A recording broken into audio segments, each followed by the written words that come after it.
ఇప్పుడు మనం చెప్పుకునే topic mechanical working of metals.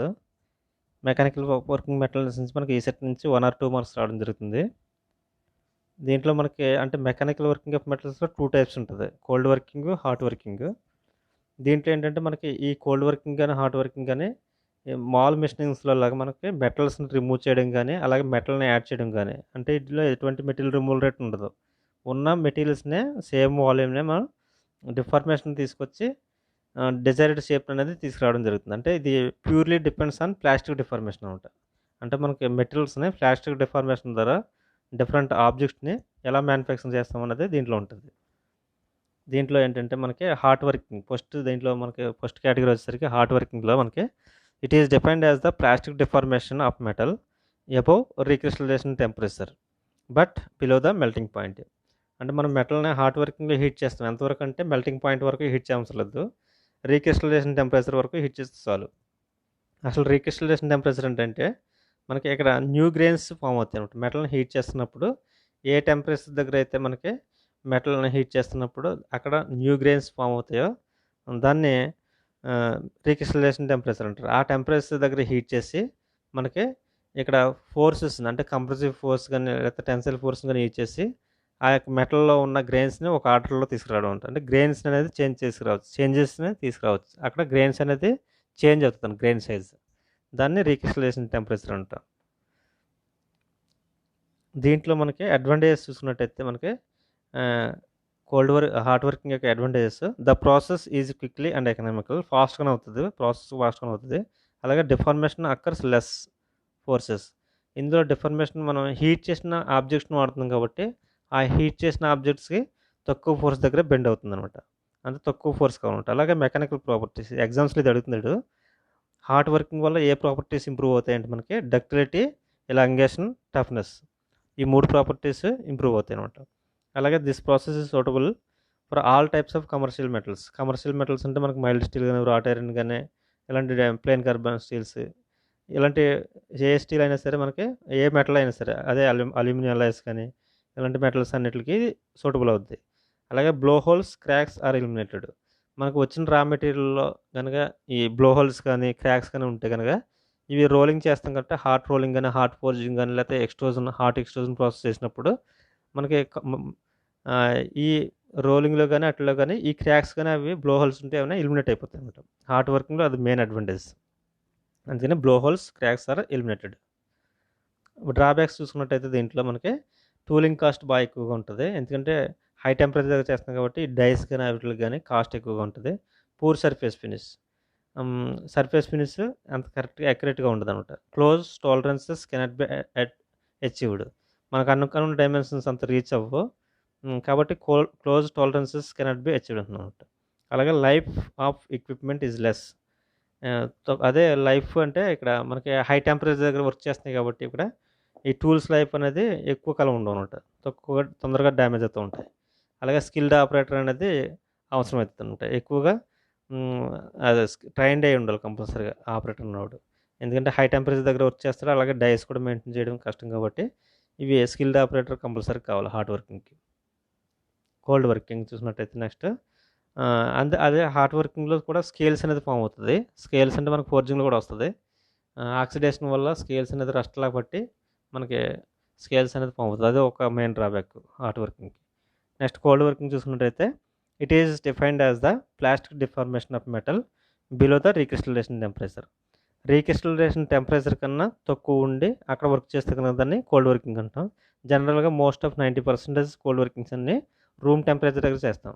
కొన్ని మాత్రమే ఎబోవ్ రూమ్ టెంపరేచర్ అంటే వార్మ్ వర్కింగ్ అంటాం వాటిని. అలా హీట్ చేసి కొన్ని చేస్తారన్నమాట. ఇవి కోల్డ్ వర్కింగ్ మెటల్స్ అంటే మనకి లెడ్, టిన్ను ఇలాంటి సాఫ్ట్ మెటల్స్ అన్నిటిని కోల్డ్ వర్కింగ్ దగ్గర చేస్తామన్నమాట. అడ్వాంటేజెస్ చూసుకున్నట్టయితే ఇందులో ఎటువంటి మెటీరియల్ రిమూవల్ అవసరం లేదు. Next strength, fatigue and wear particles wear properties are improved. ఇక్కడ మనకి మెకానికల్ ప్రాపర్టీస్ ఇంపార్టెంట్. ఇవి కూడా ఎగ్జామ్స్‌లో అడుగుతున్నాడు. కోల్డ్ వర్కింగ్‌లో మనకి స్ట్రెంత్ ఇంప్రూవ్ అవుతుంది. ఫెటిగ్ అండ్ వేర్ ప్రాపర్టీస్ అనేది ఇంప్రూవ్ అవుతున్నాయి. ఈ ప్రాపర్టీస్ గుర్తుంచుకోవాలి. అలాగే better surface finish, close dimensional కూడా మనకి యాక్యురసీ అనేది కరెక్ట్‌గా ఉంటది. సర్ఫేస్ ఫినిష్ కూడా బావుంటది. అదే హార్డ్ వర్కింగ్‌లో సర్ఫేస్ ఫినిష్ అనేది పూర్‌గా ఉంటది.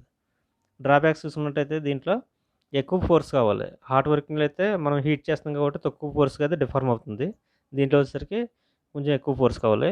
అలాగే less ductility is available. Ductility అనేది లెస్ ఉంటదంటున్నారు. అంటే తక్కువ డక్టిలిటీ ఉన్న మెటీరియల్స్‌కి దీంట్లో సూటబుల్ అవ్వవు. అంటే డక్టిలిటీ ప్రాపర్టీ ఎక్సలెంట్‌గా ఉంటేనే దీంట్లో కోల్డ్ వర్కింగ్‌లో చేయగలుగుతాం. Next more powerful equipment is required. ఎక్కువ ఫోర్స్ కావాలి కాబట్టి ఎక్కువ పవర్‌ఫుల్ ఎక్విప్‌మెంట్ కావాలి. అలాగే metal surfaces must be clean and scale free. Scales కానీ లేకపోతే ఆయిల్ గానీ ఇలాంటివి ఉండకూడదు. సర్ఫేస్ అనేది క్లీన్‌గా ఉండాలన్నమాట. ఇవి డ్రాబ్యాక్స్. రీక్రిస్టలైజేషన్ అంటే ఏంటి మనకి ఇందాక చెప్పాను కదా! The temperature at which the first new grains appears it requires realignment or diffusion in metals అని ఈ మెటల్ దగ్గర హీట్ చేస్తే మనకి ఆ గ్రెయిన్స్ అనేది మనకు కావాల్సిన సైజులో మనకి అదే న్యూ గ్రెయిన్స్ అనేది ఫామ్ అవుతుందన్నమాట. దీన్ని రీక్రిస్టలైజేషన్ టెంపరేచర్ అంటారన్నమాట. Strain hardening. స్ట్రెయిన్ హార్డనింగ్ అంటే మనకి మెటల్‌ని డిఫార్మ్ చేస్తున్నప్పుడు ఆ డిఫార్మ్ అయిన మెటల్ ద్వారా మనకి ఆ స్ట్రెంగ్త్‌ని ఇంప్రూవ్ చేయడాన్ని దాన్ని స్ట్రెయిన్ హార్డనింగ్ అంటామంట. స్ట్రెయిన్ హార్డనింగ్ ఇంకో పేరు ఏంటంటే work hardening. Work hardening is also known as strain hardening. Is the strengthening of a metal by plastic deformation. Plastic deformation వల్ల ఆ స్ట్రెంత్ ఇంప్రూవ్ అవ్వడాన్ని మనం స్ట్రెయిన్ హార్డనింగ్ అంటామన్నమాట. ఇక్కడ మనకి హాట్ వర్కింగ్‌కి, కోల్డ్ వర్కింగ్‌కి డిఫరెన్స్. హాట్ వర్కింగ్ అంటే అబోవ్ రిక్రిస్టలేషన్. కోల్డ్ వర్కింగ్ అంటే బిలో రిక్రిస్టలేషన్. అంటే వర్కింగ్ ప్రాసెస్ అనమాట అక్కడ. నెక్స్ట్ తక్కువ ఫోర్స్‌కే హాట్ వర్కింగ్ అనేది డిఫార్మేషన్ అవుతుంది. కోల్డ్ వర్కింగ్‌లో మెటల్ మాత్రం ఎక్కువ ఫోర్స్ కావాలి. మెటల్ డిఫార్మ్ చేయాలంటే మనకు ఎక్కువ ఫోర్స్ కావాలి. అలాగే హాట్ వర్కింగ్‌లో new crystals are formed due to recrystallisation. Hot వర్కింగ్‌లో ఎప్పుడూ మనకి న్యూ క్రిస్టల్స్ అంటే బిఫోర్ హాట్ వర్కింగ్ ఒకలా ఉంటది. హాట్ వర్కింగ్ అయిపోయిన తర్వాత న్యూ క్రిస్టల్స్ ఫామ్ అవుతాయి. దీంట్లో అలాంటిది ఏమి ఉండదు. ఎందుకంటే మనం హీట్ చేయం కాబట్టి.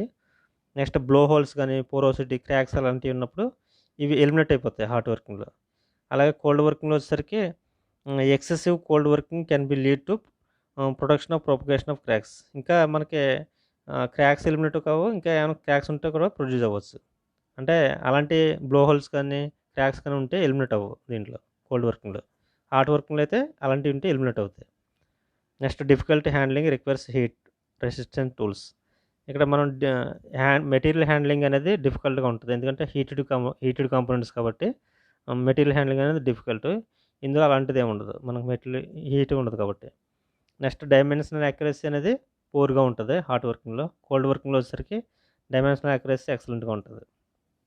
ఆక్సిడేషను అలాగే స్కేలింగ్ రిజల్ట్స్ ఇవి దీంట్లో ఉంటాయి హాట్ వర్కింగ్‌లో.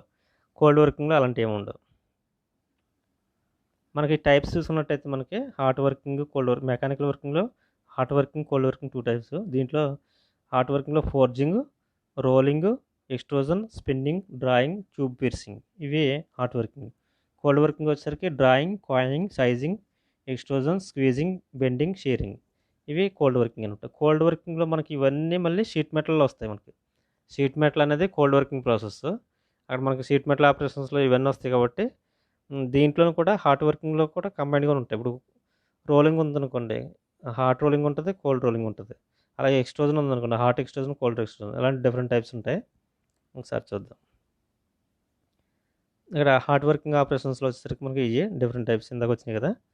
ఇందులో ఫోర్జింగ్ ఫస్ట్ వచ్చింది. ఆల్రెడీ ఇది మనకి కవర్ చేసాం ఈ టాపిక్. ఫోర్జింగ్ అంటే మనకి కంప్రెసివ్ ఫోర్స్‌ని యూజ్ చేసి డిఫరెంట్ కాంపోనెంట్స్‌ని మనం ప్రొడ్యూస్ చేస్తాం. అయ్యి ఓపెన్ డై ఫోర్జింగ్ అని, క్లోజ్డ్ డై ఫోర్జింగ్ అని, ఇంప్రెషన్ డై ఫోర్జింగ్ అని ఇలాంటి డిఫరెంట్ టైప్స్ అనమాట ఇవి. ఇవి ఏంటంటే మనకి రీక్రిస్టలైజేషన్ టెంపరేచర్ మెటల్ ఎంతవరకు అంటే 0.6 టీఎం. అంటే ఇక్కడ టీఎం అంటే మెల్టింగ్ పాయింట్ టెంపరేచర్ అనమాట. మెల్టింగ్ పాయింట్ టెంపరేచర్ 0.6 అంటే ఇప్పుడు 1000 ఉందనుకోండి. 600 వరకు హీట్ చేసి మెటల్‌ని మనం ఫోర్జింగ్ అనేది క్యారీ చేస్తామన్నమాట. అలాగే మనకు వార్మ్ వర్కింగ్ అంటే రీక్రిస్టలైజేషన్ టెంపరేచర్ అంటాం. సో 0.3 నుంచి 0.5 టైమ్స్ మెల్టింగ్ పాయింట్ టెంపరేచర్‌కి అంతవరకు హీట్ చేసి అది వార్మ్ వర్కింగ్ అంటాం. అలాగే కోల్డ్ ఫోర్జింగ్ అంటే మనకి రూమ్ టెంపరేచర్ దగ్గర మనం చేస్తాం. ఇవి ఏంటంటే surface finish, high strength, greater accuracy దీంట్లో వస్తాయి కోల్డ్ ఫోర్జింగ్‌లో. ఇవేంటంటే ఓన్లీ లెడ్, టిన్ ఆ టైప్ ఆఫ్ మెటీరియల్‌కే కోల్డ్ ఫోర్జింగ్ వాడతాం. అప్లికేషన్స్ వచ్చేసరికి మనకి ఫోర్జింగ్ అప్లికేషన్స్, కనెక్టింగ్ రాడ్స్ కానీ, వాల్వ్ బాడీస్, క్రాంక్ షాఫ్ట్స్ ఇలాంటి డిఫరెంట్ అప్లికేషన్స్, బోల్ట్స్, డిస్క్స్ ఇలాంటివి ఉంటాయి. దీంట్లో అడ్వాంటేజెస్ వచ్చేసరికి close dimensional accuracies achieved, require very little machining after forging. అంటే ఇక్కడ మనకి డైమెన్షనల్ యాక్యురసీ అనేది బాగుంటుంది దీంట్లో, ఎందుకంటే క్లోజ్ డై ఫోర్జింగ్స్ వాటి నుంచి చేయడం వల్ల మనకి యాక్యురసీ బాగుంటుంది, మెషినింగ్ అనేది మ్యాక్సిమం అవసరం ఉండదు. అలాగే material saving is the result. Material wastage అంటే రిమూవల్ మెటీరియల్ అసలు దీంట్లో ఉండదు కాబట్టి మెటీరియల్ సేవింగ్ అనేది బాగుంటుంది. హైయర్ స్ట్రెంత్, గ్రేటర్ ప్రొడక్టివిటీ, ఇవన్నీ మనకి అడ్వాంటేజెస్ ఉంటాయి. నెక్స్ట్ రోలింగ్ చూసుకున్నట్టయితే ఇక్కడ మనకి 2 రోలర్స్ అపోజింగ్ రోలర్స్ని యూజ్ చేసి మెటీరియల్ థిక్నెస్ని తగ్గించడం మనం రోలింగ్ అంటూ ఉంటాం. ఇక్కడ మెటీరియల్ చూడండి థిక్నెస్ తగ్గుతుంది, ఈ మెటీరియల్ థిక్నెస్ని తగ్గించడమే 2 అపోజింగ్ రోల్స్ని యూజ్ చేసి దాన్ని రోలింగ్ అంటూ ఉంటాం. దీంట్లో ఏంటంటే మనకి rolling is the most rapid method of farming metal into desired shapes by plastic deformation use చేసి మనం ఆ యొక్క మెటల్ యొక్క థిక్నెస్ని తగ్గిస్తూ ఉంటాం బై యూజింగ్ 2 అపోజింగ్ రోల్స్ అనమాట. దీంట్లో మనకి ఏంటంటే main the coarse structure of cast ingot is converted into fine grained structure using rolling. మనకి ఇక్కడ హార్డ్ వర్కింగ్లో చూడండి గ్రెయిన్స్ అనేది ఒక డైరెక్షన్లో ఉన్నాయి, ఇక్కడ కోర్స్ గ్రెయిన్స్ ఉన్నాయి. ఈ రోలింగ్ ఎప్పుడైతే చేసామో అవి ఫైన్ గ్రెయిన్స్ కింద కన్వర్ట్ అవుతున్నాయి. ఇక్కడ heated material above recrystallization compare heat చేస్తున్నాం కాబట్టి న్యూ గ్రెయిన్స్ అనేది మెటల్ తర్వాత మనకి న్యూ గ్రెయిన్స్ అనేది ఫామ్ అవ్వడం జరుగుతుంది, న్యూ క్రిస్టల్స్. ఇవి ఎలాంగేటెడ్ గ్రెయిన్స్ అంటూ ఉంటాయి, ఒక ఆర్డర్లో ఒక డైరెక్షన్లో ఉంటాయి కాబట్టి దీనికి మెకానికల్ ప్రాపర్టీస్ అనేది ఇంప్రూవ్ అవుతుంది హార్డ్ వర్కింగ్. ఇక్కడ మనకి రోలింగ్లో మనకి ఎగ్జామ్స్లో ఎక్కువగా హార్డ్ రోలింగ్ అప్లికేషన్స్ అడుగుతాడు. ఇక్కడ చూడండి, hard rolling process is widely used production of large number of useful products. Rails అంటే మనకి ట్రాక్స్ ఉంటాయి కదా, రైల్వే ట్రాక్స్ ఐ సెక్షన్లో ఉంటాయి అనమాట. ఐ సెక్షన్ ఆర్టికల్స్ కానీ లేకపోతే షీట్స్, స్ట్రక్చరల్ సెక్షన్స్, ప్లేట్స్, ఇలాంటి డిఫరెంట్ సెక్షన్స్ అన్నీ మనకి హార్డ్ రోలింగ్లో చేస్తూ ఉంటాం. ఇవి రోలింగ్ మిల్స్ టైప్స్. ఇది 2 high rolling mill, 3 high rolling మిల్లో 3 రోల్స్ వాడతారు. అలాగే నెక్స్ట్ 2 హై రివర్సిబుల్. నెక్స్ట్ ఇది వచ్చేసరికి 4 హై రోలింగ్ మిల్లు. ఇక్కడ వచ్చేసరికి మళ్ళీ క్లస్టర్ టైప్. ఇక్కడ అంటే డైరెక్షన్ ఆఫ్ ఫీడ్ ఒక రకంగా ఉంది, దాంట్లో స్మాల్ రోలర్స్ కూడా ఉన్నాయి ఇచ్చేసి మనకి ఇక్కడ మెటీరియల్ థిక్నెస్ని తగ్గించడం జరుగుతుంది అన్నమాట. రోలింగ్ ఫంక్షన్ అది మెయిన్. ఇది బేసిక్ ప్రిన్సిపల్. వర్క్ పీస్ అనేది ఉంటుంది, రోల్స్ ఆపోజిట్ డైరెక్షన్లో తిరగడం వల్ల మెటీరియల్ యొక్క థిక్నెస్ని మనం తగ్గించగలుగుతున్నాం. నెక్స్ట్ హార్డ్ స్పిన్నింగ్లో మనకి ఏంటంటే మనకి మెటల్ వర్కింగ్ ప్రాసెస్. ఇది కోల్డ్ వర్కింగ్లో మ్యాక్సిమం ఇచ్చేస్తారు, హై స్పీడ్ లేత్ని యూజ్ చేసి చేస్తారు ఇది. అదే సిఎన్సీ లేత్ ప్రజెంట్లో ఎక్కువగా సిఎన్సీ లేత్ వాడుతున్నారు. మనకి సిఎన్సీ లేత్ రాకముందు స్పిన్నింగ్ లేత్ అనేది హై స్పీడ్ స్పిన్నింగ్ లేత్ అంటాం. స్పిన్నింగ్ లేత్ అంటే మనకి ఎగ్జాంపుల్ హై స్పీడ్ లేత్ అనమాట. హై స్పీడ్ లేత్ మీద దీన్ని ప్రొడ్యూస్ చేస్తుంటాం. కోల్డ్ వర్కింగ్ ప్రాసెస్ ఇది మ్యాక్సిమం. ఇందులో ఏంటంటే మనకి డిఫరెంట్ కుకింగ్ యుటెన్సిల్స్ కానీ సిమెట్రికల్ షేప్లో ఉన్న ఆబ్జెక్ట్ మనం తయారు చేయడానికి యూజ్ చేస్తాం. ఇక్కడ ఫర్ ఎగ్జాంపుల్ మనకి చూసుకున్నట్టయితే ఇదే మన టూల్ని ఫార్మింగ్ టూల్ అంటాం. దీన్ని ఫార్మింగ్ టూల్తో ప్రెస్ చేస్తూ అలాగే బెండ్ చేస్తూ వెళ్తాం అనమాట, మనకి డిజైర్డ్ ఆబ్జెక్ట్ వస్తుంది. ఇక్కడ చూడండి మనకి ఫార్మింగ్ టూల్ అనమాట, ఇది రోలర్ టైప్ టూల్. ఆబ్జెక్ట్ ఈ యొక్క మ్యాండ్రల్ మీద ప్రెస్ చేస్తూ మనకి ఆబ్జెక్ట్ అనేది వస్తుంది.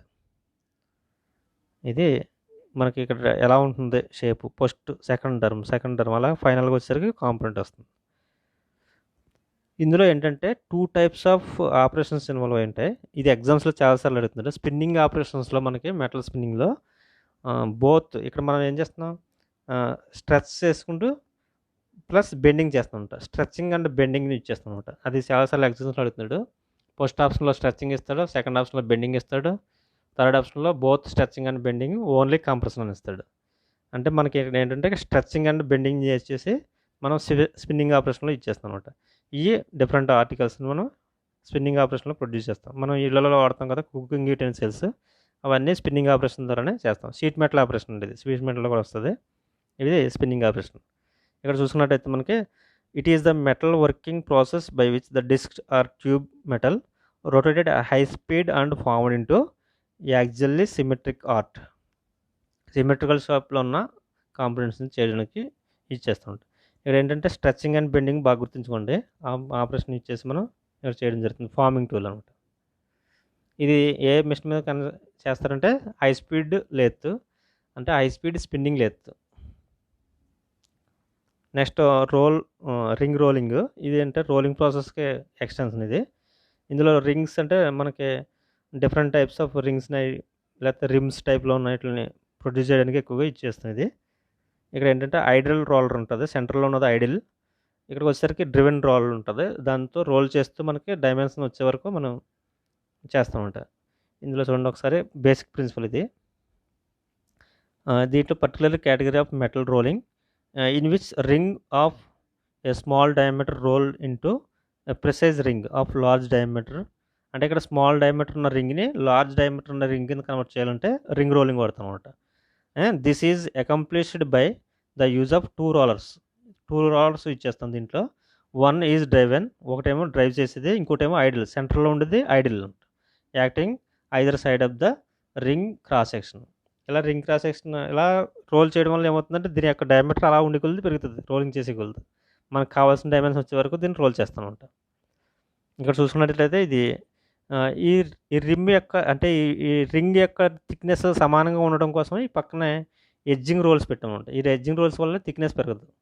మనకు కావాల్సిన డయామీటర్ వచ్చే వరకు అది రోల్ చేస్తామన్నమాట. నెక్స్ట్ స్క్యూ రోలింగ్లో మనకి బాల్ బేరింగ్స్ అంటే బాల్ టైప్లో ఉన్న స్టీల్ బాల్స్ని అవి ప్రొడ్యూస్ చేయడానికి ఎక్కువగా స్క్యూ రోలింగ్ వాడతాం. ఇది ఫినిష్డ్ పీస్. మనకి ఇక్కడ ఫీడ్ రాడ్ ద్వారా మనం సిలిండ్రికల్ రాడ్ని ఇన్పుట్ ఇచ్చాం. ఈ రోలర్స్ మధ్యలో క్రష్ అవుతుంది. క్రష్ అయ్యే ఆటోమేటిక్గా మనకి లాస్ట్లో మనకి బాల్స్ అనేది రావడం జరుగుతుంది. ఎలా వస్తుంది అనేది చూద్దాం ఒకసారి. Skew rolling metal forging process that uses two specially designed opposing rolls. ఈ రోల్స్ అనేది స్పెషల్గా డిజైన్ చేస్తాం. మనకి దట్ రొటేట్ కంటిన్యూస్లీ. ఈ రోల్స్ మధ్యన కంటిన్యూస్గా రొటేట్ అవ్వడం వల్ల ఫైనల్గా మనకి ఆ రోల్స్ మధ్యలో మనకి గ్రూవ్స్ టైప్లో ఉంటుంది అనమాట. కంటిన్యూస్గా హెలికల్ గ్రూవ్స్ అనమాట. Round stock is fed into the rolls, the material forged by each of the grooves in the rolls that emerges from the end of the metal ball. మనం ఇక్కడ చూసుకున్నట్టయితే చూడండి, ఈ పైది అప్పర్ రోలర్ ఉంది, ఇది ఒక రోలర్, ఇది వన్ పోస్ట్ రోలర్, ఇది సెకండ్ రోలర్. ఈ రెండు రోలర్స్ మధ్యన మనకు ఫీడ్ అనేది మెటీరియల్ ఇస్తున్నాం, సిలిండ్రికల్ బార్డు. ఇది కొంచెం కట్ అయింది చూడండి, ఇక్కడ ఫస్ట్ ఇక్కడ కొంచెం కట్ అయింది, తర్వాత ఇప్పుడు కొంచెం ఇంకా ఎక్కువ కట్ అయింది. అలా కటింగ్ పెరుగుతూ మనకి లాస్ట్కి వచ్చేసరికి ఒక బాల్ టైప్లో వచ్చింది చూడండి. ఇది లాస్ట్కి వచ్చేసరికి బాల్ టైప్లో వచ్చింది. దీన్ని స్క్యూ రోలింగ్ అంటూ ఉంటాం. బేరింగ్స్ బాల్స్ స్పెరికల్ షేప్లో ఉన్న బాల్స్ అవి మ్యానుఫ్యాక్చరింగ్ చేయడానికి ఎక్కువ ఇది ఇచ్చేస్తాం. నెక్స్ట్ ఎక్స్ట్రూజన్లో మనకి ఏంటంటే మనకి ఇక్కడ the process metal flow through shape forming die. అంటే ఇక్కడ మనం మెటల్ ఫార్మింగ్ డైని ఇచ్చేసి మనకి మెటీరియల్ని ఎక్స్ట్రూడ్ చేస్తాం అనమాట. Extrusion the metal gets deformed into compressive and shear applied. ఇక్కడ మనం ఎక్స్ట్రూజన్ ప్రాసెస్లో కంప్రెసివ్ ఫోర్స్ని ఇచ్చేస్తాం, అలాగే షీర్ ఫోర్స్ని కూడా ఇచ్చేసి మనకి త్రూ ఫార్మింగ్ డై ద్వారా మనం మెటీరియల్ని ఎక్స్ట్రూడ్ చేస్తాం అనమాట. దీంట్లో మెయిన్ అడ్వాంటేజెస్ ఏంటంటే మనకి హై కంప్రెసివ్ అండ్ షీర్ ఫోర్స్ని ఇచ్చేస్తాం. దీంట్లో ఎటువంటి టెన్సైల్ ఫోర్స్ని ఇచ్చాం. దీనివల్ల ఏమవుతుందంటే మనకి తక్కువ ఫోర్స్కి అంటే మనకి కాంపోనెంట్ అనేది ఎగ్జిక్యూట్గా రావడం జరుగుతుంది. అంటే దీంట్లో కొలస్ట్రబుల్ ట్యూబ్స్ కానీ లేదా షాఫ్ట్లు కానీ ఇలాంటి డిఫరెంట్ ఆర్టికల్స్ మనం ప్రొడ్యూస్ చేయడం జరుగుతుంది. ప్రిన్సిపల్ ఆఫ్ ఎక్స్ట్రూజన్లో మనకి టూ టైప్స్ ఉంటుంది, హాట్ ఎక్స్ట్రూజను, కోల్డ్ ఎక్స్ట్రూజను. ఇక్కడ చూడండి మనకి హీటెడ్ బ్లాంక్ని అంటే మనం హీట్ చేసిన కాంపోనెంట్ని ఈ డై మీద పెట్టి కంప్రెస్ చేస్తే మనకి అవుట్పుట్ ఏమొస్తుందంటే చూడండి, సేమ్ ఈ డై ఏ షేప్లో ఉందో ఆ షేప్లో ఉన్న కాంపోనెంట్ మనకు రావడం జరుగుతుంది. దీన్ని ఎక్స్ట్రూజన్ అంటాం, హాట్ ఎక్స్ట్రూజన్ కానీ కోల్డ్ ఎక్స్ట్రూజన్ కానీ. అంటే అక్కడ మనకి హాటా కోల్డ్ అనేది డిపెండింగ్ ఆన్ టైప్ ఆఫ్ రా మెటీరియల్ని బట్టి ఆధారపడి ఉంటుంది అనమాట. ఇది ప్యూర్లీ ప్లాస్టిక్ డిఫార్మేషన్. దీంట్లో హాట్ ఎక్స్ట్రూజన్లో మనకి మెటీరియల్ అనేది 50 to 70% వరకు హీట్ చేస్తారు. మెల్టింగ్ పాయింట్కి 100% ఉంటే మెల్టింగ్ పాయింట్ 70% వరకు హీట్ చేసి దాన్ని చేయడం జరుగుతుంది. అదే కోల్డ్ వర్కింగ్ అయితే మనకి రూమ్ టెంపరేచర్ దగ్గర చేస్తారు. ఇప్పుడు లెడ్, టిన్ను, అల్యూమినియం ఇలాంటివన్నీ కొంచెం సాఫ్ట్ మెటీరియల్స్ కాబట్టి దానికి హీటింగ్ అవసరం లేదు. కాబట్టి రూమ్ టెంపరేచర్ దగ్గర మనకి ఎక్స్ట్రూజన్ ప్రాసెస్ చేస్తారు. అలాగే మిగతా మైల్డ్ స్టీల్ కానీ వేరే హై మెల్టింగ్ పాయింట్ ఉన్న మెటీరియల్స్కి అయితే కంపల్సరీగా హీట్ చేయవలసిందే. హీట్ చేసి మనకి డిఫరెంట్ టైప్స్ ఆఫ్ షాఫ్ట్ని కానీ లేదా గేర్స్ కానీ ఇలాంటి డిఫరెంట్ ట్యూబ్స్ కానీ చేసుకోవచ్చు. దీంట్లో మనకి హాట్ ఎక్స్ట్రూజన్లో మనకి టూ టైప్స్ ఉంటుంది అనమాట, forward and backward extrusion. Forward అంటే మనకి ముందుకు పోవడం అనమాట, అంటే డైరెక్షన్ ఒకేలా ఉంటుంది. మనకి ఇక్కడ ర్యామ్ డైరెక్షన్ ఒకేలా ఉంటే మెటీరియల్ అవుట్ గోయింగ్ డైరెక్షన్ కూడా ఒకేలా ఉంటుందన్నమాట. దాన్ని ఫార్వర్డ్ ఎక్స్ట్రూజన్ అంటాం. బ్యాక్వర్డ్ ఎక్స్ట్రూజన్ అంటే రెండు ఒక డైరెక్షన్ ఉంటాయి. చూద్దాం ఒకసారి. ఫార్వర్డ్ ఎక్స్ట్రూజన్లో మనకి దీన్నే మనకి డైరెక్ట్ ఎక్స్ట్రూజన్ అంటాం. Most common extrusion process. The works placing the billet is a heavily walled container. Container అంటే మనకి దాని చుట్టూరు ఉన్నదాన్ని కంటైనర్ అంటాం. మెటల్ బిల్లెట్ చుట్టూరు ఉన్నదాన్ని కంటైనర్ అంటాం. కంటైనర్ మధ్యలో మనకి ర్యామ్ ఉంటుంది అనమాట. Next the billet is pushed through the die by ram screw. అంటే ర్యామ్ కానీ లేకపోతే స్క్రూ కానీ ఇచ్చేసి మనం బిల్లెట్ని పుష్ చేస్తామంట. There are reusable dummy block between the ram and billet to keep the separated. ఇక్కడ మనకి ఏంటంటే డై అనేది ఉంది చూడండి. ఈ డైని ఏ షేప్లో ఉందో సేమ్ ఆ టైప్లో మనకి మెటీరియల్ అనేది ఎక్స్ట్రూడ్ అవుతుంది అనమాట. దీన్ని ఫార్వర్డ్ ఆర్ డైరెక్ట్ ఎక్స్ట్రూజన్ అంటాం. ఇందులో మెయిన్ డ్రాబ్యాక్ ఏంటంటే మనకి అదే బ్యాక్వర్డ్ ఎక్స్ట్రూజన్ తీసుకుంటే దాంట్లో తక్కువ ఫోర్స్ అవసరం ఉంటుంది. అంటే ఈ ర్యామ్కి ఇచ్చే ఫోర్స్ ఫార్వర్డ్ ఎక్స్ట్రూజన్లో ఎక్కువ ఉంటుంది అంటున్నారు. ఎందుకంటే మెటీరియల్ మూవ్మెంట్ రేట్ ఎక్కువగా ఉంటుంది కాబట్టి డిస్టెన్స్. దీన్ని ఫార్వర్డ్ ఎక్స్ట్రూజన్లో ఎక్కువ ఫోర్స్ అవసరం, బ్యాక్వర్డ్ ఎక్స్ట్రూజన్లో తక్కువ ఫోర్స్ అవసరం ఉంటుంది.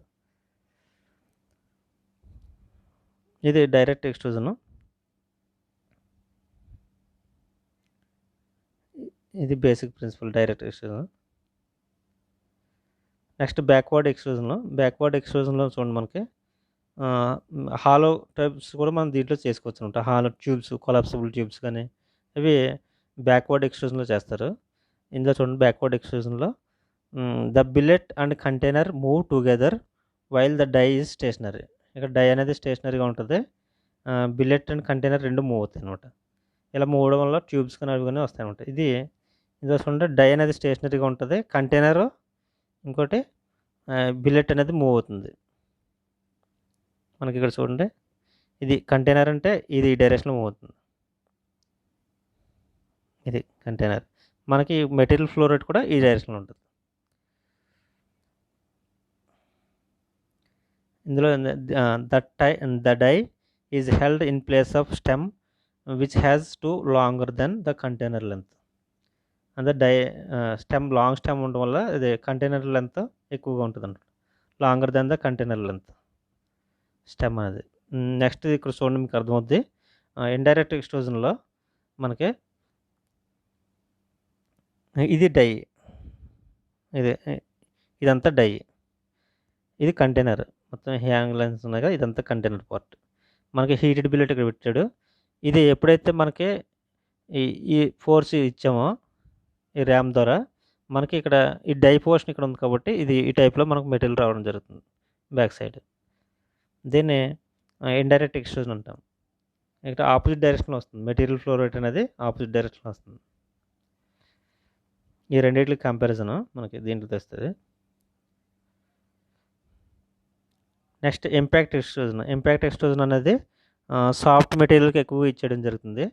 సాఫ్ట్ మెటీరియల్స్ అంటే డక్టైల్ మెటీరియల్స్కి మాత్రమే ఇచ్చేస్తారు. కోల్డ్ ఎక్స్ట్రూజన్ అన్నాం దీన్ని, అందుకే రూమ్ టెంపరేచర్ దగ్గర చేస్తారు కాబట్టి డక్టైల్ మెటీరియల్స్కి ఇచ్చేస్తారు. అల్యూమినియం కానీ లేకపోతే టిన్ను, లెడ్ ఈ టైప్ ఆఫ్ మెటీరియల్స్కి ఎక్కువగా ఇచ్చేస్తారు. ఇది ఇంపాక్ట్ లోడ్ని యూజ్ చేసి, అంటే ఇక్కడ లోడ్ అనేది ఇంపాక్ట్గా ఒకేసారి పడడం వల్ల ఇది డిఫార్మేషన్ అయ్యి మనకి పార్ట్ అనేది రావడం జరుగుతుంది.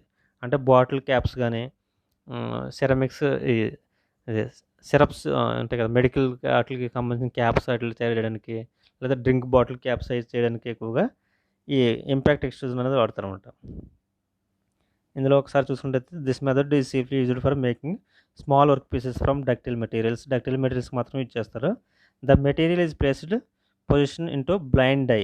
అంటే డై మెటీరియల్ పొజిషన్ చేస్తారు. ఇక్కడ డైలో మెటీరియల్ అనేది ఉంచడం జరుగుతుంది. Next the ram is clearance is forced into the die making metal flowable plastic around the. అంటే ఇక్కడ క్లియరెన్స్ అనేది ర్యామ్ అనేది సరిగ్గా ఈ పొజిషన్కి వచ్చాగాలి. ఇక్కడ మనకు చూడండి మెటీరియల్ ఇలా వచ్చాగింది, దాన్ని క్లియరెన్స్ అనేది ఉంటుంది అనమాట. డైరెక్ట్గా వచ్చి ఇట్ అవ్వకూడదు, కిందకి వచ్చి ఇలా క్లియరెన్స్ ఇచ్చి దాన్ని చేయడం వల్ల ఏమవుతుందంటే మెటీరియల్ ఆ క్లియరెన్స్లో ఫ్లోబిలిటీ అవుతుంది. ఇలాంటి డిఫరెంట్ పార్ట్స్ని చేయడానికి ఇంపాక్ట్ ఎక్స్ట్రూజన్ అనేది వాడతారు.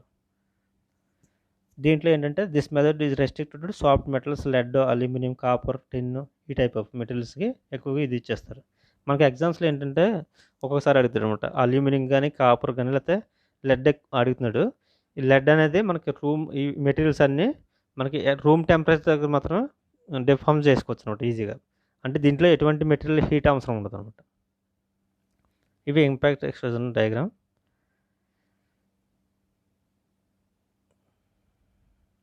Next hydrostatic extrusion.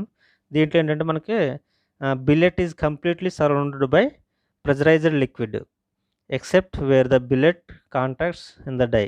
ఇక్కడ చూడండి, ఆ ర్యామ్ అనేది డైరెక్ట్గా బిల్లెట్కి టచ్ అవ్వదు. మధ్యలో ఏంటంటే ఈ బిల్లెట్ సరౌండింగ్ అంతా ఒక ఫ్లూయిడ్ వాడతారనమాట. అది ప్రెజరైజ్డ్ లిక్విడ్ అనమాట. ఈ ఫ్లూయిడ్ని వాడటం వల్ల మనకి ఇది హైడ్రోస్టాటిక్ ఎక్స్‌ట్రూజన్ అంటున్నాం. దీని ద్వారా కూడా మనం ఎక్స్‌ట్రూజన్ ప్రాసెస్ అనేది చేయడం జరుగుతుంది అనమాట. నెక్స్ట్ థ్రెడ్ రోలింగ్ అంటే మనకి ఇక్కడ రోలింగ్ ప్రాసెస్ అంటే థ్రెడ్స్ని కానీ ఎక్స్టర్నల్ థ్రెడ్స్ని చేయడానికి మనకి థ్రెడ్ రోలింగ్ని యూజ్ చేస్తారు. అంటే ఇక్కడ డై అనేది థ్రెడ్ రూపంలో ఉంటుంది అనమాట. ఈ ఈ 2 డైస్ అంటే ఇక్కడ రోలింగ్ ఎలా జరుగుతుందో అలాగే సేమ్ మనకి హాట్ రోలింగ్ ఎలా జరిగిందో 2 రోలర్స్ కూడా థ్రెడ్స్ ఉంటాయి. ఈ మధ్యలో మెటీరియల్ పోవడం వల్ల మనకి థ్రెడ్ అనేది దాని మీద ఫామ్ అవుతుంది. ఆ టైప్లో ఉంటుంది ఇది కూడా.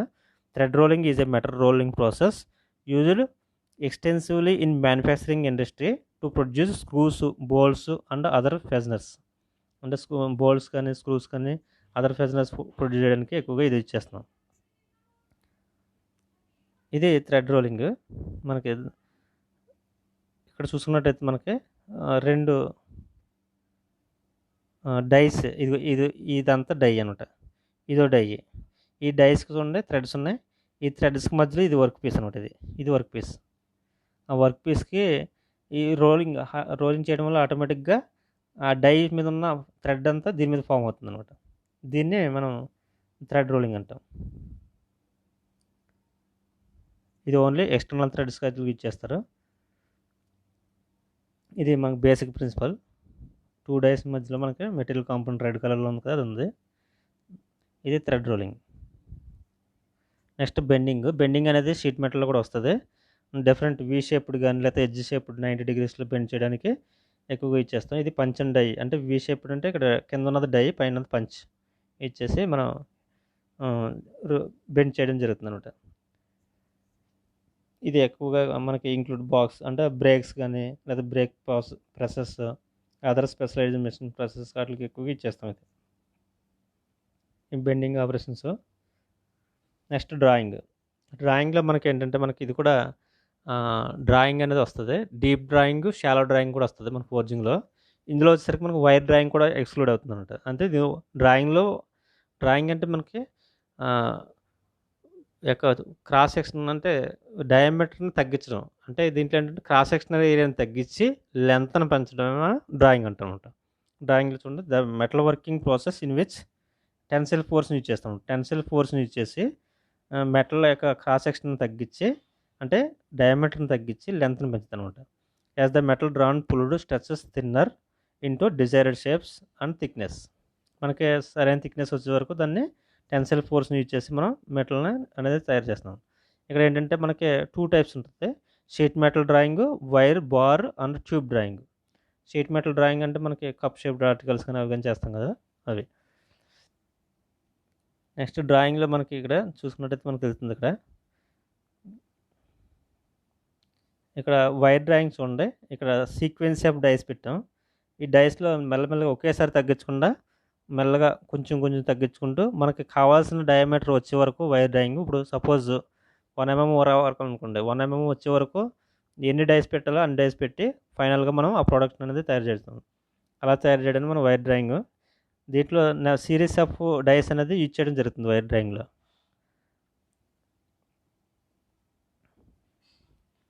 అలాగే డీప్ డ్రాయింగ్, షాలో డ్రాయింగ్ వస్తుంది. ఈ డీప్ డ్రాయింగ్ అంటే మనకి మనకి కోన్ షేప్డ్ ఆర్టికల్స్ అంటే కప్ షేప్డ్ ఆర్టికల్స్ చేస్తాం. అంటే ఇక్కడ మనకి డయామీటర్ డెప్త్ బాగా ఎక్కువ ఉండి డయామీటర్ తక్కువ ఉందనుకోండి, దాన్ని డీప్ డ్రాయింగ్ అంటామంట. ఈ డీప్ డ్రాయింగ్ ప్రాసెస్ అనేది మనకి గ్యాస్ సిలిండర్స్ మనం ఇళ్ళలో వాడతాం కదా, గ్యాస్ సిలిండర్స్ కానీ అలాగే ఆక్సిజన్ సిలిండర్స్, ఎసిటిలిన్ సిలిండర్స్, ఇలాంటి సిలిండర్ బ్లాక్స్ కానీ ఆ టైప్లో చేయడానికి డీప్ డ్రాయింగ్ అనేది వాడతారు.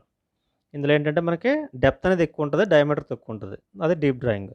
అలాగే షాలో డ్రాయింగ్ అంటే డెప్త్ తక్కువ ఉంటుంది, డయామీటర్ ఎక్కువ ఉంటుంది. దాన్ని షాలో డ్రాయింగ్ అంటాం. ఇలాంటి డిఫరెంట్ డ్రాయింగ్స్ ప్రాసెస్ మనకు షీట్ మెటల్ ఆల్రెడీ వచ్చింది. ఇవి డ్రాయింగ్ ప్రొసీజర్లో ఇవి. ఇది ప్రిన్సిపల్ ఆఫ్ వైర్ డ్రాయింగ్లో మనకి ఇది బేసిక్ ప్రిన్సిపల్. డై నుంచి మనం ఈ యొక్క డయామీటర్ అనేది తగ్గి ఇక్కడ లెంత్ అనేది పెరగడం జరుగుతుంది. వైర్ డ్రాయింగ్లో ఏంటంటే మనకి the metal working process use to reduce the cross section అనేది తగ్గుతుంది of a wire by pulling wire through a single or series of drawing dies. ఇక్కడ ఏంటంటే సింగిల్ డై ఎప్పుడు వాడతామంటే ముందున్న డయామీటర్ తక్కువ ఉంటాయి. ఇక్కడ డయామీటర్ వేరియేషన్ బాగా ఎక్కువ ఉంటే కనుక మనకి సిరీస్ ఆఫ్ డైస్ను కంపల్సరీగా వాడాల్సిందే. ఇవి ఎక్కువగా ఎక్కడ యూజ్ చేస్తామంటే electrical wiring, cables, tension load, structural components, springs, paper clips, spokes for wheels, ఇలాంటి డిఫరెంట్ అన్నీ వైర్ డ్రాయింగ్లో వాడుతూ ఉంటాం మనం. ఆ వైర్ డ్రాయింగ్ కాంపోనెంట్స్ అంటాం మనం చెప్పుకున్నాన్ని. అలాగే ట్యూబ్ డ్రాయింగ్లో ఏంటంటే మనం డైకి 2 డైస్ మధ్యలో ఒక మ్యాండ్రల్ ఉంది చూడండి, ఫ్లోటెడ్ మ్యాండ్రల్ అంటాం. ఇక్కడ ఏంటంటే ఉన్న ట్యూబ్ డ్రాయింగ్లో మనకి ఈ ట్యూబ్నే మనం దాని యొక్క సైజుని తగ్గించడానికి, అంటే ఇక్కడ ట్యూబ్ మనకి హెవీ డయామీటర్ ఎక్కువ ఉంది. ఇక్కడ చూడండి డయామీటర్ ఎంత ఉంది, ఇక్కడికి వచ్చేసరికి ఫైనల్గా తగ్గింది. ట్యూబ్ యొక్క డయామీటర్ని రెడ్యూస్ చేయడానికి మనకి ట్యూబ్ డ్రాయింగ్ అనేది ఉపయోగిస్తాం ఉంటాం ఫ్లోటెడ్ మ్యాండ్రల్ ద్వారా. అలాగే మనకి ట్యూబ్స్ని తయారు చేయడానికి ఎక్స్ట్రూజన్ ప్రాసెస్ వాడుతామంట. Collapsible tubes are made by అంటే మనకి ఎక్స్ట్రూజన్ ప్రాసెస్. అలాగే ట్యూబ్స్ని డయామీటర్ని రెడ్యూస్ చేయడానికి అయితే మనకి ట్యూబ్ డ్రాయింగ్ వాడతాం.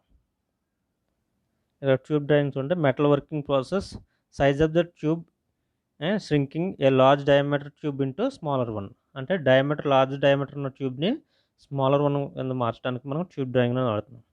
ఇది ప్రెసైజ్ అండ్ అక్యురేట్గా ఉంటుంది ఈ ప్రాసెస్ అనేది. ఇది వచ్చేసరికి మనకి ఈ అప్లికేషన్స్ ఉంటాయి, ఎక్కడ యూజ్ చేస్తాం అనేది ఇచ్చాం. ఇది మ్యాండ్రల్ మధ్యలో ఉన్నది, పైన కింద ఉన్నది డైస్. ఐరనింగ్ అంటే మనకి స్మూతింగ్ చేయడానికి and thinning the wall of shell, cup shaped articles కానీ లేకపోతే ఇలా డీప్ డ్రాయింగ్లో చేసిన ప్రాసెస్కి మనకి స్మూతింగ్ చేయడానికి మనకి ఐరనింగ్ వాడతాం అనమాట. దీంట్లో ఏంటంటే equipment mechanical press, hydraulic press, ఏ మెటీరియల్ చేస్తామంటే మనకి కార్బన్ అండ్ అలాయ్ స్టీల్స్కి, అల్యూమినియం అలాయ్స్కి, టైటానియం అలాయ్స్కి ఇవి. అప్లికేషన్స్ వచ్చేసరికి shells and cups of various machines, ఇవి ఎగ్జాంపుల్స్.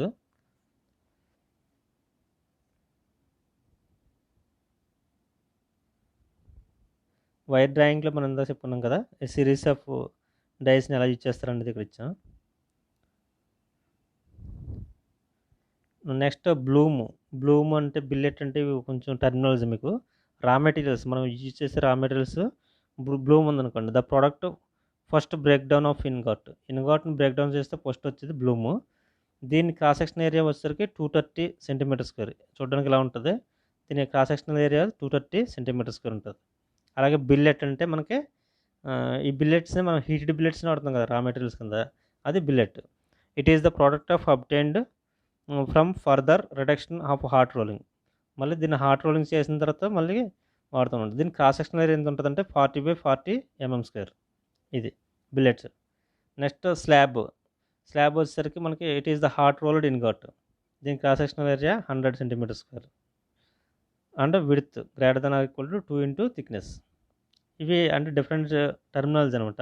ఇక్కడ మనం ఇవి వాడుతూ ఉంటాం, ఎక్కువగా బిల్లెట్ వాడుతూ ఉంటాం. అలాగే plate, it is the product with the thickness. Plate అని ఎప్పుడు అంటామంటే మనం థిక్నెస్ 6 mm గ్రేటర్ దెన్ ఉన్నప్పుడు. షీట్ అని ఎప్పుడు అంటామంటే లెస్ దెన్ 6 mm ఉన్నప్పుడు. దీని యొక్క విడ్త్ 600 mm. విడ్త్ అంటే ఫేస్ విడ్త్. దాని థిక్నెస్ షీట్ మెటల్ వాడతాం కదా, 6 mm లోపు ఉంటే మనం దాన్ని షీట్ అంటాం. 6 mm దాటితే ప్లేట్ అంటాం. స్ట్రిప్ అంటే ఎప్పుడు అంటాం అంటే it is the product of thickness less than 6 mm and width less than 600 mm strip అది. ఇవి బేసిక్ టర్మినాలజీ. అలాగే ఇన్గాట్ నుంచి మనం ఎలా చేస్తాం ఈ షేప్ అంటే బ్లూమ్స్ చేస్తాం. ఈ బ్లూమ్స్ నుంచి మళ్ళీ బిల్లెట్, ఈ బ్లూమ్ నుంచి బిల్లెట్, దాని నుంచి బార్స్, ఇవి రోలింగ్ ద్వారా చేస్తాం. నెక్స్ట్ సెకండ్ రో చూడండి, సెకండ్ కాలం బ్లూమ్ నుంచి బిల్లెట్, వి షేప్డ్ అంటే ఇవి రోలింగ్ ద్వారా చేసుకోవచ్చు. అలాగే నెక్స్ట్ ఈ ఇన్గాట్ నుంచి థర్డ్ కాలం స్లాబ్, ప్లేట్ కానీ, షీట్స్ కానీ అవి కానీ చేసుకోవచ్చు. అంటే డిఫరెంట్ మెకానికల్ ప్రాసెస్ యూజ్ చేసి ఇలా కాంపోనెంట్ చేస్తామన్నమాట. ఇది ఫినిషింగ్ ప్రొడక్ట్స్ ఉంటాయి. నెక్స్ట్ లాస్ట్ వన్ వచ్చేసరికి మనకి షార్ట్ పిన్నింగ్ అడుగుతున్నాడు ఎగ్జామ్స్లో. షార్ట్ పిన్నింగ్ అంటే మనకి ఏమిటని అడుగుతాడు, అంటే పర్పస్ ఎక్కువ అడుగుతాడు. షార్ట్ పిన్నింగ్ వల్ల మనకి ఏంటంటే షార్ట్ పిన్నింగ్ అనేది కోల్డ్ వర్కింగ్ ప్రాసెస్. ఇది it is used to finish machine కాంపోనెంట్స్ని ఫినిషింగ్ చేయడానికి వాడతారు. ఎందుకంటే to improve the fatigue and stress corrosion failures. ఇక్కడ కర్రోజన్ ఫెయిల్యూర్స్ కానీ లేకపోతే ఫెటిగ్ ఫెయిల్యూర్స్ని కానీ ఇంప్రూవ్ చేయడానికి, అంటే ఫెటిగ్ రెసిస్టెన్స్ని ఇంప్రూవ్ చేస్తారు అనమాట. అది ఫెటిగ్ అంటే మనకి repeated cyclic loading. Fatigue failure అంటే రిపీటెడ్ సైక్లిక్ లోడింగ్ దగ్గర ఫెయిల్యూర్ అయితే అది ఫెటిగ్ ఫెయిల్యూర్. ఫెటిగ్ స్ట్రెంత్ అంటే రిపీటెడ్ సైక్లిక్ లోడింగ్ దగ్గర అది ఫెయిల్యూర్ అవ్వకుండా ఉంటే దాన్ని ఫెటిగ్ స్ట్రెంత్ అంటారు అనమాట. అంటే ఇక్కడ షార్ట్ పిన్నింగ్ అనేది ఫెటిగ్ స్ట్రెంత్ని, స్ట్రెస్ కరోజన్ని ఇంప్రూవ్ చేస్తుంది అనమాట. ఇది స్మాల్ స్పెరికల్ షార్ట్స్, అంటే ఇక్కడ స్పెరికల్ బాల్స్ కానీ లేకపోతే స్పెరికల్గా ఉన్న లేకపోతే శాండ్ కానీ వీటిని తీసుకుని మనకి బ్లాస్ట్ చేయడం అనమాట. అక్కడ రిపీటెడ్గా కంప్రెస్ చేయడం కానీ, బాంబార్డ్స్ అంటే మనకి ఏంటంటే హిట్ అవ్వడం ఆ సర్ఫేస్ మీద, మెటల్ సర్ఫేస్ మీద ఈ స్మాల్ స్పెరికల్ షార్ట్స్ని బాంబార్డ్ చేయడం వల్ల మనకి ఆ యొక్క సర్ఫేస్ అనేది బాగా ఇంప్రూవ్ అవుతుంది అనమాట. కంప్రెసివ్ స్ట్రెస్ని ఇంప్రూవ్ అయ్యి మనకి ఇది ఏంటంటే మిషన్ ప్యాడ్స్కి అట్లా ఎక్కువ ఇచ్చేస్తారు, లేత్ బెడ్స్ కానీ అట్లకి కానీ. దాని యొక్క మనకి కర్రోజన్ రెసిస్టెన్స్ కానీ లేకపోతే ఫెటిగ్ స్ట్రెంత్ని ఇంప్రూవ్ చేయడానికి మెషిన్ సర్ఫేస్ బాడీస్కి ఎక్కువగా ఈ షార్ట్ పిన్నింగ్ అనేది అవి ఎక్కువగా ఇచ్చేస్తారు. షార్ట్ పిన్నింగ్ అంటే మనకి స్పెరికల్ షేప్లో ఉన్న బాల్స్ కానీ వాటిలు కానీ హై వెలాసిటీతో వచ్చి దాని మీద ఇంపాక్ట్ అవ్వాలంట. అలా రిపీటెడ్గా ఇంపాక్ట్ అవ్వడం వల్ల దాని యొక్క సర్ఫేస్ అనేది స్ట్రెంత్ అనేది పెరుగుతుంది అనమాట. ఇక్కడ మీడియా అనేది ఏమి ఇచ్చేస్తారంటే మనకి సెరమిక్స్ కానీ, గ్లాస్ కానీ, స్టీల్ కానీ, గ్లాస్ మెటీరియల్స్ కానీ, సెరమిక్ మెటీరియల్స్ కానీ, స్టీల్ బాల్స్ కానీ చిన్న చిన్నవి ఇక్కడ బాంబార్డింగ్ మెటీరియల్స్ కింద ఇచ్చేస్తారు. ఇక్కడ మనకి డయాగ్రామ్ చూసుకున్నట్టయితే సర్ఫేస్ మీద ఇది వచ్చి హిట్ అవుతుంది. ఇందులో ఎటువంటి మెటీరియల్ రిమూవల్ రేట్ ఉండదు, కానీ ఇలా చేయడం వల్ల ఏమవుతుందంటే దాని యొక్క సర్ఫేస్ అనేది హార్డ్గా మారుతుంది. ఇది mechanical process. Okay, thank you.